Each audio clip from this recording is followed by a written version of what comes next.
What is this, a short? A scene? Well, I'm calling it a spin-off. It was my absolute favourite piece of a Pixar project as it opened my brain for manic and creative superpowers to imaginate over. Jack Jack Attack is the side story taking place during the events of 2004's The Incredibles. This wasn't actually a Pixar short in the typical sense, as it never got a theatrical release, and is clearly attached to an already existing Pixar IP. Something just unheard of back in 2004. No, instead it was just bundled in with the DVD, a fun little extra thing. So, let's get into all the techniques they used to present this fun chaos. A title card reminiscent of the 50s and 60s vibe this whole universe takes place in. Big on the brass, stark on the colours, great for a fun cartoon, with some oscillation effect on the text to really up the intensity of the words. But then, we really get into it. Wow, it's dark in here. Wow, and now it's too bright. Immediately hitting us with the contrasting tone of humorous dialogue and a seemingly grim circumstance. It's a grayscale interrogation scene. The only colour coming from the lady's pale clothing and her hair. The interrogator practically camouflaged in the dark room. Agent Rick Dicker interrogating. Wow. His presence super serious, looming onto the foreground of this first shot, clearly the grumbly type. And he's not a stranger. This guy is in the main movie if you were paying attention. He's the guy who grumbles at Bob Parr after the incident with his boss, Mr. Huff. The role of this guy is more handling the services of keeping supers secrets and collaborating with them under the surface. Meanwhile, the girl just keeps saying wows. Kari McKeon. It's like Kari only with a K instead of a C and an A instead of an A. She's the perfect Foley for a character as grounded as Rick Dicker. Immediately you have these two interesting, contrasting characters against a backdrop of contrasting lighting. Bright, bleeding white in one corner and empty void in the other. The name spelling continues with... and only one R and an I instead of an IE. Which, if you were a kid like me trying to pass how this works on your 12th rewatch of this short without any subtitles, I can tell you her name is spelt like this. Kari McKeon. You're welcome, past me, and hopefully anyone else who was curious back then. Tell me about the incident. And immediately, Rick Dicker cuts down the conversation to get right to the point. He's about as brutalist as you can get, and he's got a job to do. It started out like any normal sitting gig, you know, with the reassuring of the parent and all. As Kari here is about as lax as you can get. She emotes incredibly, laying her head to the ground and outreaching her hands, the complete opposite to the brick build that Rick Dicker is. Camera now moving over Rick's shoulder as we figuratively and literally head into Kari's retelling. Mrs. Parr, I can totally handle anything this baby can dish out. Incredibly telling for what this whole short will be about. We have an inkling of how things go down later, based off of the mainline film. That feels fine, but I'm getting really weirded out. When are you coming back? And you could just tell that Kari will be biting off more than she can chew. But for now, it's shot calmly and static. Kari in the foreground and Jack Jack stuck in place in the background. Who can handle it? Who can handle it? Mrs. Parr? Mrs. Parr? Camera just lightly contributing to this shot composition, panning to the left and changing the focus on and off of Jack Jack when needed. As for why Helen hangs up on Kari here, we actually see things on the other end in the main movie.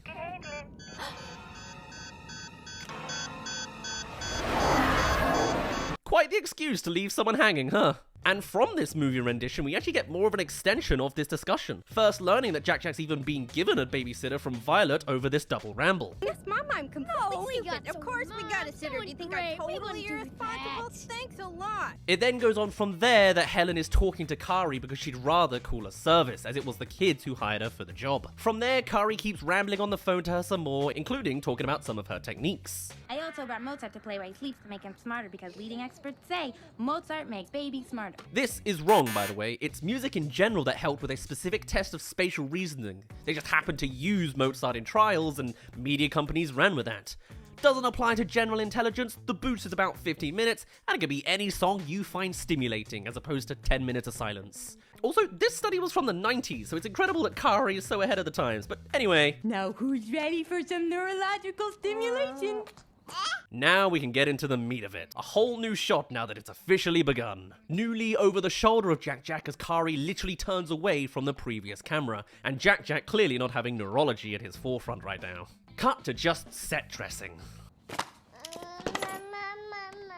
Just some simple establishing pieces to take us to the next scene, as Kari is literally setting up Mozart just as she said in the main movie. Cool how well connected this is to the original film, but that's not a coincidence. The initial plannings for this event was to be included within the film, however was chosen to be removed instead. But since the idea was so good anyway, they decided to extend it so that they could make a little special out of it instead. So you can imagine, sometime after the family was blown up, this next sequence begins. I'm sure they'd have found a good spot for it. And since they're connected anyway, I'm gonna make a good guess at stitching timelines, as much as Helen's daytime seems kinda like Kari's nighttime. Is Syndrome's island in a whole different time zone? I guess so. Way to make things more complex. Okay, so Metroville seems to be based in Illinois, while Syndrome's island is located at Napa Nui, or Easter Island. So that's a time zone difference of 1 hour, -6 and -5. Nice. All that for an underwhelming result. It's time for cognitive development. But with Mozart activated, Jack is stimulated and his powers begin. Showcased with a nice clear activation expression from Jack. Look, his eyes move as if he's focusing onto something in the distance, seeing the bigger picture perhaps? As he next disappears literally within the shot. From the brief moment he's obscured by Kari's head. Much easier to do in animation than live action. I wouldn't be surprised if they literally shoved his model under the ground or something for this effect. But it's a direct correlation between music and powers that they're playing with here. Wouldn't that have been a nice spin for The Incredibles 2? As if Jack could be controlled or maintained via music. Oh, he is! By Edna, she mentions Mozart. Specifically, Mozart. They just choose to stick to Extinguisher Goo instead. Huh. I almost wish the parents were still left oblivious. Seems more fun that way, but this isn't an Incredibles 2 beatdown. Let's move on. But also, yes, that is the infamous Luxo ball down there. Who's the goo baby? Where's the hiding, huh? It continues much the same way. First with a sort of wide angle to see Jack way off in the distance back there as a sense of urgency for Kari to get nearby before he falls off the table or something. Cutting straight over to the dining area as Kari comes barreling in. They could have handheld followed behind her to seem more urgent, but she's in denial right now, so we're still pretty static and chill. But closing in again on that reveal that he's not behind the jar anymore. The same effect now occurring right in front of our eyes, in focus and all. Can't go under the set this time, we could literally see under the table. So moving on from there, we cut to a new angle. Placing frame 1 so the flour jar obscures the corner of the already open fridge. Also a thing he shouldn't be able to do. And then cutting to a close view of Jack content and safe. But more able than expected. Why is it to the side? I don't know. Maybe an over-the-shoulder shot was expected here, as she does appear on the frame briefly, but it's unused as we cut to an alt angle instead. That was really weird. Wait, right here. Shot reverse shotting to Jack over the shoulder now. He's still content, blurred in the foreground, as Kari hints at her confusion with that little look over her shoulder. It's a brief pause for a moment in the early days of the soon-to-be madness, and only continues from this same frame. I have a question about Jack. Can you call me?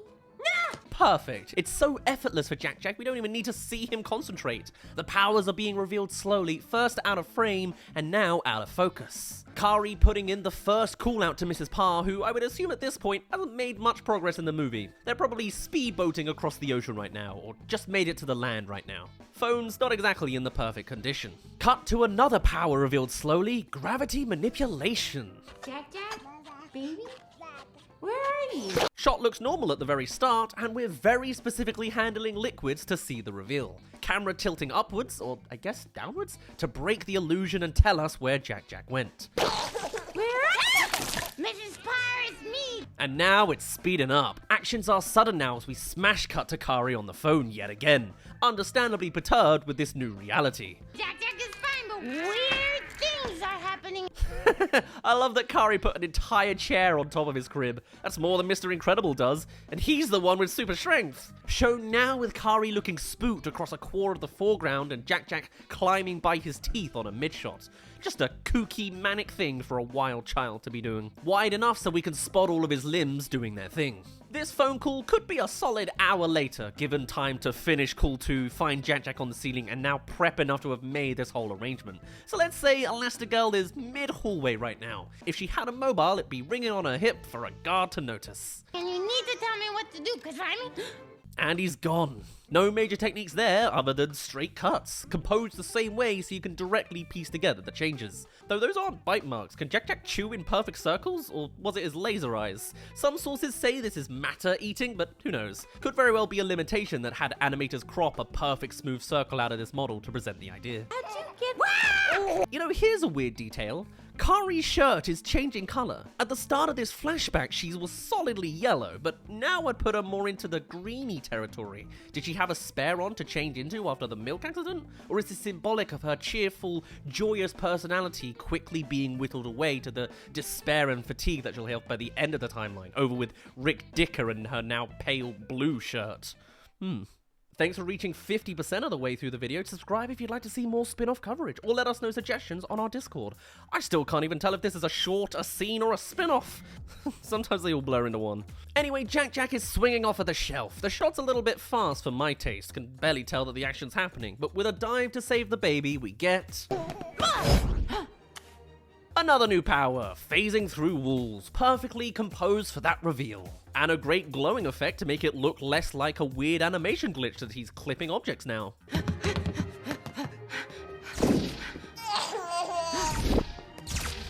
And here's your classic Scooby-Doo-esque sequence, starting with Kari running down the stairs before the camera gets into position, perfect for Jack Jack to just float about the place untethered. Classic! And I just love the way they're making the most out of the house with all these different intricacies, you know? You see this same hallway angle when Bob's doused by the sprinkler system, or when Helen's hoovering outside Bob's office. It's just fun to see the assets repurposed in a way. I like spin-off stuff, okay?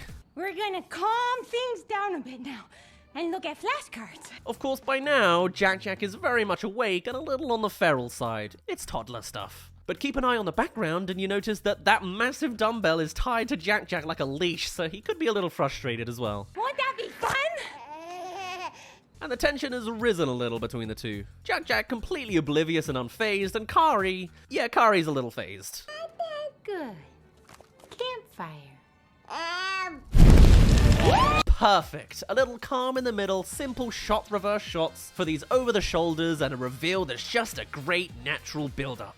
Now adding choir lyrics onto the classical music soundtrack. It's the tone of the devil as this depth of hell has manifested all over the carpet. Don't panic! Baby on fire! Baby on fire! Now Jack Jack is the light source of the room, and the shadows are actively presenting that, as Kari scuttles backwards and out of frame. Camera now on the move to the left as Kari spins in the spinny chair before reaching some metal prongs incredibly fast. In fact, is this shot impossible with the transition from face close-up to body mid-ish shot? Could be. Considering the circumstances, Kari is handling this incredibly well and incredibly quickly. Baby running happily close to the camera as Kari struggles with the tongs. Time for the chaos to continue. Jack Jack is now in the mood for a game of chase. Of course, burning a trail of carpet as well. Camera now sticking low enough to be at Jack Jack's eye level and moving forwards and backwards to keep tracking him in the shot. The last thing you logically want at this moment is motion, so of course that is all we're about to get with fire mode. Crawling under the table too to properly set it alight. It's some old fire simulations, but it's certainly doing the job. In fact, I'd argue it looks better than the version in Incredibles 2 where Edna Mode's extinguishing him while he's ablaze. It means fire, Robert. But Kari grabs him just in time. Again, I think with some camera trickery. I'm not sure her arms can reach this far out considering there's a table in the way, on fire. But in contrast to the bright fires, we next cut to black very briefly for Kari to kick the door down with this funky perspective warping to enlarge on her legs. Feeling like the camera is attached to the end of a prong briefly, before immediately cutting to inside the bathroom, but maybe not the toilet. My baby! Nice baby! Sure was lucky Kari was planning to drop her babysitting duties and had already set herself up a full bath, but plot hole aside, the camera then uses this excess of smoke to cross-dissolve us to some undisclosed time later. The fire is the climax of our chaos. It's time to jump to the end of the night. It's day. The house may look perfect on the outside, but inside is several establishing shots of carnage. You can fill in the gaps. A chainsaw, a grappling hook, fishing net, and of course, so many burns. leaving Kari a shell of what she once was. Frazzled hair, crinkled clothes, tired eyes, and a cheekbone? Either way, we cut to wide and high to really soak in the disaster that is this entire room. And only Jack is unaffected, of course. Immediate solution, ingrained through muscle memory of course, the cinematography no longer frantic but completely static again, as there is no danger here anymore. You see the events, you can spot more context on the borders thanks to the wideness, and the lack of presentation tells you all the presentation. A sneeze now coming so suddenly to activate a new power, laser eyes. Low and focused on Jack so you don't miss it, but immediately counted in the reversal shot of Kari catching it in a mirror, with perfect accuracy and reflex. Actually incredible, as the fellow burn marks insinuate this has happened multiple times over. Storytelling in set design, nary a word needed. Though they both have different expressions regarding the lasers after the fact. Jack is enthusiastic and Kari defeated but accepting. Until we move on with... Is this the Pars recipe? Yes, I'm Kari, the babysitter. Of course. We know from the main movie where Jack ends up, so of course we need an explanation for just how that happened. Kari now officially having lost her mind in the fatigue and reality-breaking truth. But I love Jack's little smile on the side there. Tactically, this front room spot isn't carnage, and neither is the kitchen we see Syndrome in later. All the better to showcase the burned room here in this spin-off for the first time. So as Kari logically assumes one of her cools went through and a replacement was arranged, and the family are presumably fighting the final Omnidroid at this point in the timeline, we get this conversation. What does S stand for? For... sitter. It's all told by these two shots, with a couple tilts here and there. Frame within a frame because they're in a door frame, but otherwise, it's pretty standard cinematics. Originally, I was going to have initials for babysitter, but then I would have been going around wearing a big BS. And you believed him. And that's all from the flashback. Remember we were flashbacking? Anyway, you can probably say that here, in the now, Rick Dicker was calling BS on Syndrome's BS story. The baby was exploding! You ever seen an exploding baby before, Mr. Dicker? I like how now suddenly her hair too is frazzled and loose. You could only imagine that from merely retelling the story alone, what with her already expressing all over the table earlier, has left her in this erratic state. Show us that cut, Pixar. If Disney can make Olaf retellings, we can have Kari's too. But we're back to the contrasting room. Kari leaning forwards in rant as Rick Dicker stands up from his foreground. What's that? Have you told anyone else about this? Your parents? The lighting source being cut up by this projector tool for some extra points for the simulation team. Low down as weird, low key in Kari's perspective. Red beam lighting catching our eye, literally. It directly glares on us for a frame or a few, with a humming sound design integrated into its motion. Once again, it's Pixar giving a little bit of ASMR vibes in their early movies. Can I find an hour version of this with Rick spinning this thing around the lens so it tracks around ear to ear? You've already got vacuuming ASMR in The Incredibles, and of course the toy fixing sequence in Toy Story 2. Yeah, they thought I was being funny. But you believe me, don't you, Mr. Dicker? We all know where this is going. As the camera now closes in from and over the shoulder, way up to a close-up of her head. Red beam laser focused onto her brain as she looks up optimistically. Sure, kid. And Rick Dicker also closer up, but the projector controlling the majority of the frame. Rick's not exactly the comforting type, but Kari feels attached to him over the tail anyway. The closest thing to support she receives in her life, it seems. How kind of tragic. I just wish I could forget the whole thing. You will, kid. You will.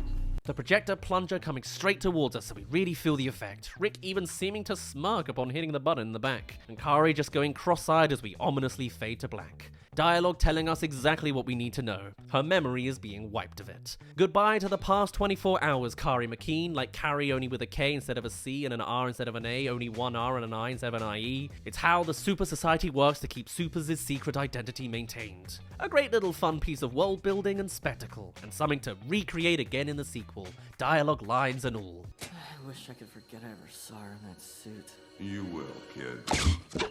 You will. But that was the fun little spin-off project that was Jack Attack. I could always do with more Incredibles content, assuming it's good, and this was the closest thing I had to a sequel for 14 years. With the very little guy that sparked my imagination on his first reveal at the end of the movie with Syndrome. Huh, I wonder how Kari got to work around that one. Maybe that's what the chainsaw was for. Whatever the case, that is all the dissecting I have to offer today. So for now, my name's been Daz, you didn't really care, and I'll see you in a bit.